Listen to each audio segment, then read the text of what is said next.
¿Qué es la seguridad social en salud? La seguridad social en salud es un sistema que busca garantizar el acceso a la atención médica a toda la población colombiana. Funciona a través de la afiliación a entidades promotoras de salud, también conocidas como EPS, y cubre amplia gama de servicios desde la atención primaria como hasta tratamientos especializados. Ahora tenemos que el sistema de seguridad social en salud tiene como principal objetivo 1. Garantizar el acceso a la atención médica, ya que el sistema busca asegurar que todos los colombianos, independientemente del nivel socioeconómico, puedan acceder a los servicios de salud necesarios. 2. Proteger la salud de todos los ciudadanos, ya que el sistema busca promover la prevención de enfermedades y brindar atención integral a los usuarios en todos los niveles de atención. Y tercero, fomentar la universalidad y sostenibilidad del sistema, ya que este sistema busca que la atención en salud sea accesible para todos, a la vez que se mantiene financieramente sostenible. El sistema funciona a través de dos regímenes. Uno, el régimen contributivo, el cual es el que aplica para las personas que tienen capacidad de pago, como trabajadores formales, independientes, que ganan más del salario mínimo y pensionados. Y también tenemos el régimen subsidiado, que es el cual aplica para las personas que no tienen capacidad de pago, es decir, que no puedan contribuir por sí mismas al sistema. Y normalmente incluye a esas personas con condición de pobreza, vulnerabilidad, trabajadores informales de bajos ingresos y desempleados sin capacidad económica. Y por último, ¿qué beneficios nos ofrece el sistema de seguridad social en salud? Estos beneficios son amplios e incluyen la atención primaria, lo que sería consultas médicas, pruebas de diagnóstico, medicamentos, entre otros. También la atención especializada, que nos incluye consultas con especialistas, intervenciones quirúrgicas y la hospitalización. Y los servicios de prevención, como las vacunaciones, control de enfermedades, promoción de la salud. Y también aparte nos incluye la atención a grupos especiales, como las mujeres embarazadas, niños, personas con enfermedades crónicas, entre otros. ¿Cómo surgió la seguridad social en Colombia? Esto surgió en los primeros años del siglo XX. En este tiempo no existía ningún sistema de salud organizado. Todos los servicios de salud que existían eran prestados por la religión, organizaciones caritativas y algunos hospitales públicos. Y los recibían principalmente las familias o las personas de clase alta, dejando por fuera a las personas de clases bajas y principalmente los que vivían en las zonas rurales. Un gran cambio ocurrió en el 1946 cuando se aprobó la Ley 90, por la cual se creó el Instituto Colombiano de Seguros Sociales. Este fue diseñado principalmente para proteger a los trabajadores formales frente a riesgos como la enfermedad, la maternidad, invalidez y vejez, todo lo que tenía que ver con la salud. Pero este sistema tenía un problema y era que empezó siendo muy limitado. Solo aplicaba a ciertos empleados y no llegaba a los trabajadores informales y tampoco a los campesinos. A pesar de sus limitaciones, este instituto fue el primer paso para llegar hasta el modelo de seguridad social en salud que tenemos hoy. ¿Cuál era el problema que tenía? Uno de los principales problemas que tenía era su cobertura, que era muy limitada. Eso solo beneficiaba a los trabajadores formales y a sus familias, dejando por fuera a millones de colombianos que no contaban con un contrato formal de trabajo, que no tenían un trabajo formal o que estaban en el campo, también a los desempleados. Esto generó principalmente una gran desigualdad en el acceso a los sistemas de salud, especialmente en las zonas rurales del país. Se dio un gran avance gracias a la Ley 100 de 1993, con la que se creó el Sistema General de Seguridad Social en Salud, conocido como el SGSS. Este introdujo cambios muy importantes con los principios de la salud. Primero, con la universalidad. Todas las personas deben estar afiliadas al sistema. También con la equidad, que nos da un acceso igualitario sin importar qué capacidad económica tengamos. Aquí se pueden ver los diferentes regímenes. La solidaridad también, que aquellos que tengan más recursos de manera solidaria ayudan a financiar a quienes no los tienen. Y también la libre elección, que podemos nosotros como usuarios escoger a las diferentes EPS, la que mejor se acomoda a nosotros o la que más nos gusta. En el año 2015 se dio otro paso muy importante y era con la Ley Estatutaria 1751 del 2015, que decía que las personas tenemos derecho a recibir atención en salud de manera oportuna, integral y sin demás barreras, además de establecerse la atención en el paciente, priorizando la prevención y la calidad de servicio.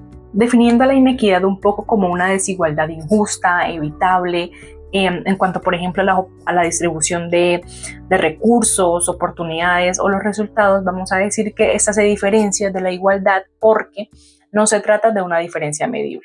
Ahora, en Colombia es posible definir dos tipos de barreras para el acceso a los servicios de salud. En principio, las administrativas, que están asociadas con los procesos que tienen que realizarse para poder acceder a los servicios. Y las económicas, que se van más por el lado de la capacidad financiera de los usuarios para poder cubrir las contingencias que se derivan de determinada enfermedad. Ahora, En cuanto a barreras generales, por ejemplo, en zonas rurales vamos a encontrar el déficit de infraestructura, la escasez de talento humano, porque pues se cuenta con una capacidad mínima de profesionales médicos que están capacitados para poder hacer presencia en zonas rurales. Además vamos a encontrar una crisis financiera en cuanto a los hospitales públicos, vamos a encontrar bajo control prenatal, que eso también amenaza la salud materno-infantil, y por último, barreras tecnológicas de desplazamiento y el impacto del conflicto armado. Ahora, el índice de salud rural 2024 reveló, ¿sí?, un crítico deterioro en, por ejemplo, la parte financiera de las ESI, porque en 2022 era del 16,8%, ahora en 2024 asciende al 37,3%, o en informes del Observatorio Nacional, cuando, por ejemplo, el Plan Nacional de Salud Rural nos está incluyendo un capítulo que va destinado a la salud. ¿Y eso qué tiene o qué contiene? ¿Cómo se puede expresar? Pues que esa vinculación de ese capítulo lo que hace básicamente es demostrar el diagnóstico de brechas en cuanto a los desafíos, a los servicios, particularmente en lo que son las zonas rurales y dispersas en cuanto al acceso al servicio de salud. Entonces, hablando un poco de lo que es la inequidad para las comunidades indígenas, vamos a hablar en principio de las barreras culturales y lingüísticas, ¿no? Un ejemplo de esto puede ser como los sistemas occidentales no se terminan adaptando a las prácticas y las cosmovisiones de estas comunidades. Además, otro punto muy importante es la distancia geográfica y el aislamiento. Sin embargo, quiero resaltar dos sentencias aquí. La primera es la SU 092 de 2021, una sentencia que lo que hace es abordar un enfoque diferenciado en cuanto al derecho de salud para los miembros de la comunidad indígena en un contexto de desplazamiento. Y también sentencias como la T082 de 2025, donde la Corte lo que hace es evidenciar la necesidad de que exista un cambio a un enfoque diferencial en lo que es la identidad cultural y su sistema tradicional. Lo importante es que este enfoque se hace un poco a la salud mental, reconociendo así como a la salud desde un enfoque más integral. Ahora, las comunidades afrocolombianas también enfrentan dificultades, ¿sí?, como todo, y puedo decir o destacar que las principales de ellas van desde el racismo estructural e institucional hasta la discriminación y los juicios de valor, ¿sí?, que se terminan manifestando en las prácticas cotidianas y en las percepciones negativas dentro de este sistema de salud. Entonces, afectan no solamente la calidad del sistema, sino también la calidez del mismo. Hablamos también de una invisibilidad estadística, si la podemos denominar así, que termina siendo la falta de los datos desagregados por etnia, que terminan dificultando la identificación precisa de las brechas y la formulación efectiva de las políticas públicas. Esta información la podemos constatar en informes sobre la caracterización de la población afrocolombiana y brechas de servicio. Y un ejemplo de ello termina siendo la Resolución 1964 de 2024 del Ministerio de Salud y Protección Social, cuando establece, por ejemplo, el enfoque diferencial étnico en salud para las poblaciones afrocolombianas. Ahora bien, tenemos conciencia de que Colombia es un país estructuralmente desigual.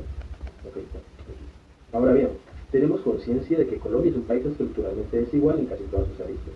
En temas relacionados al acceso al servicio de salud, la Corte Constitucional, siendo conocedora de esto, ha emitido varias sentencias relacionadas con las inequidades en el acceso al servicio de salud en zonas rurales, como para poblaciones indígenas y afrocolombianas. Estas decisiones buscan proteger los derechos fundamentales de estas poblaciones y garantizar el cumplimiento de los principios de igualdad, no discriminación y enfoque diferencial.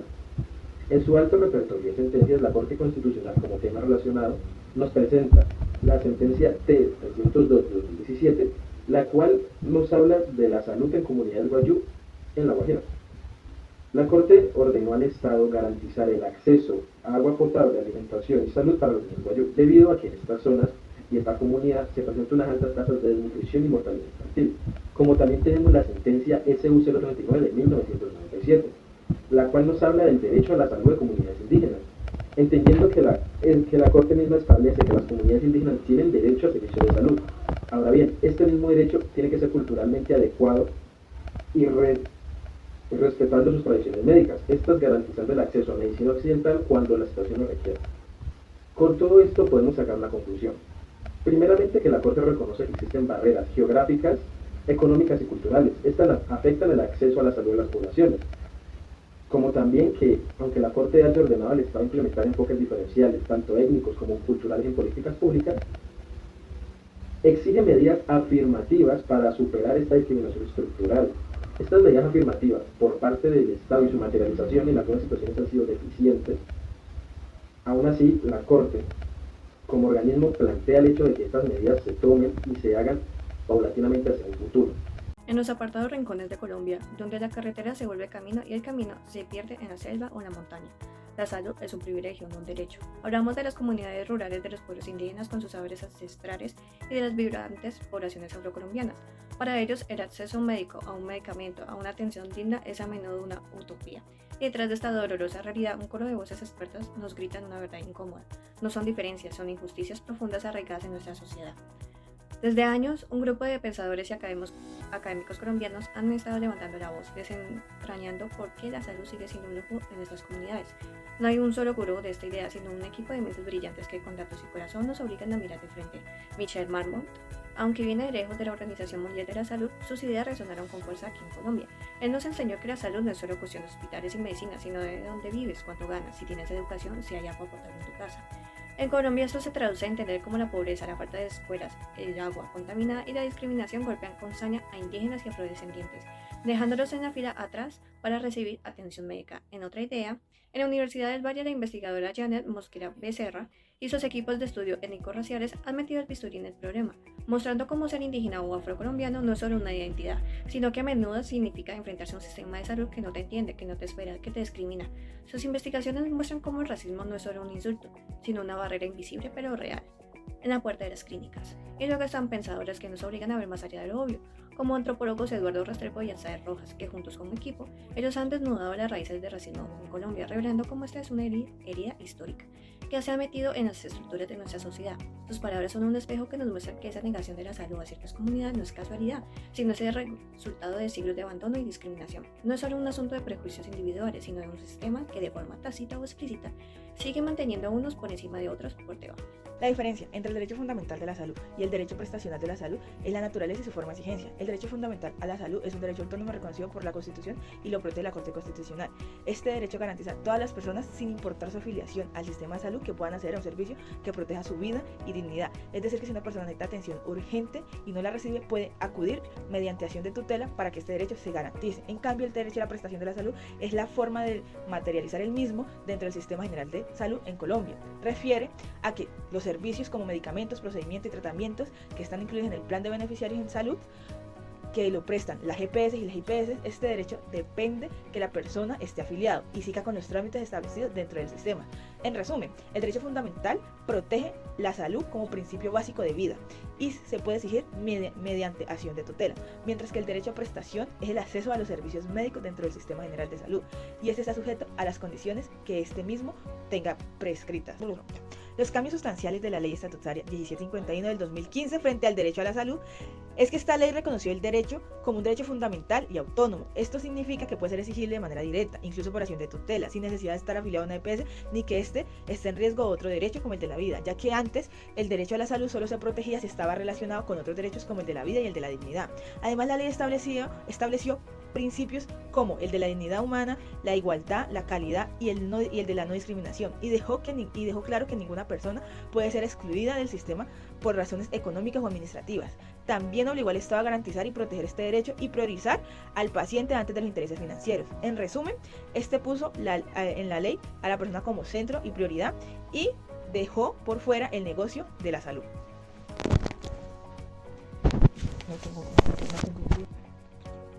Las EPS o entidades promotoras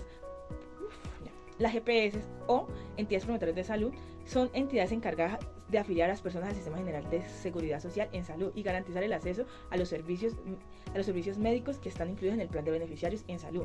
Entre las principales responsabilidades están afiliar y mantener afiliados a los usuarios, recaudar y administrar las cotizaciones, garantizar la atención en salud de manera oportuna y continua, autorizar exámenes, medicamentos, cirugías y tratamientos, hacer seguimiento a la atención médica y proteger a los usuarios en su derecho a la salud. En resumen, las EPS son intermediarios entre el Estado y los ciudadanos para la prestación de este derecho y proteger que el mismo sea. Y presentan diferentes problemáticas sobre la coexistencia de los distintos regímenes de afiliación dentro del Sistema General de Seguridad Social en Salud. En Colombia hay que mencionar que existen dos principales regímenes: el contributivo, que es para quienes tienen la capacidad de pago, y el subsidiado, que es para quienes no tienen esa capacidad. Aunque en teoría ambos deben garantizar el mismo derecho a la salud, en la práctica pues estos son muy desiguales.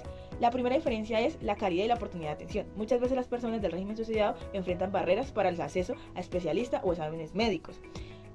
Segundo, hay fragmentación en el sistema, lo que complica la atención continua cuando una persona cambia de régimen, se traslada o pierde su afiliación. En tercero, hay una inequidad en financiamiento, porque mientras unos pagan el servicio, otros dependen de su ciudad, y el Estado no siempre cubre esas demandas. En resumen, la coexistencia genera una desigualdad, una fragmentación y una dificultad para garantizar el derecho pleno y efectivo a la salud para todos y todas los ciudadanos colombianos. Un caso importante en la jurisprudencia colombiana que llegó a la Corte Constitucional es el de la sentencia T760 del 2008. Es sobre una chica que contrae cáncer de seno que necesitaba un medicamento fundamental para su tratamiento.